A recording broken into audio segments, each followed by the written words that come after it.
Just when you thought that Prime Minister Scott Morrison was possibly getting splinters from sitting on the fence on various big-ticket issues recently, out he came today to slam dunk those painful, noisy, radical activists.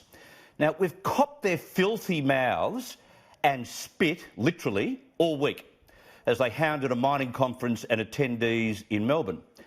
But today, they got a good whack back.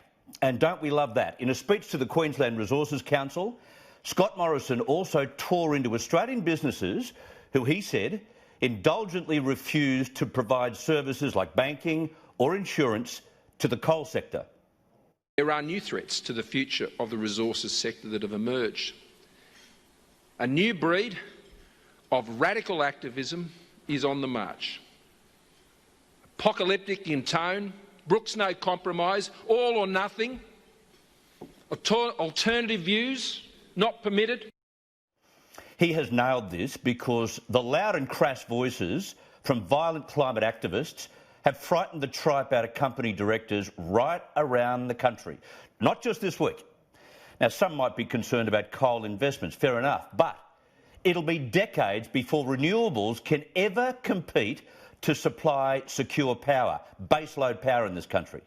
They've all gone soft, hoping to avoid being the target of the woke minority, and the PM knows it. I think some of our largest corporations should listen and engage to their quiet shareholders, not just the noisy ones. He went on to say that he and the Attorney-General are working out how to outlaw these indulgent and selfish practices that threaten the livelihoods of fellow Australians. So as of today, these weak businesses who ostracise and discriminate against the mining sector are on notice, and so too those grubby protesters. Ladies and gentlemen, there should always be a place for peaceful protest. Of course.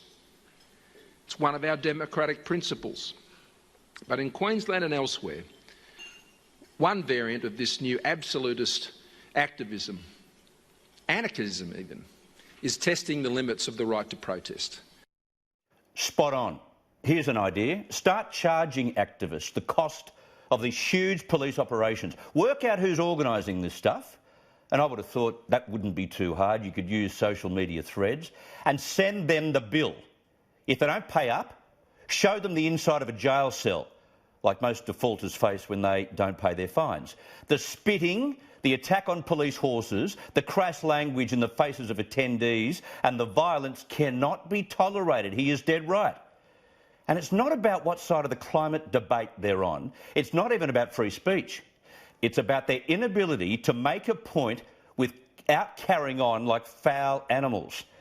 It's good to see the PM take the gloves off on that issue today. May we see more of it.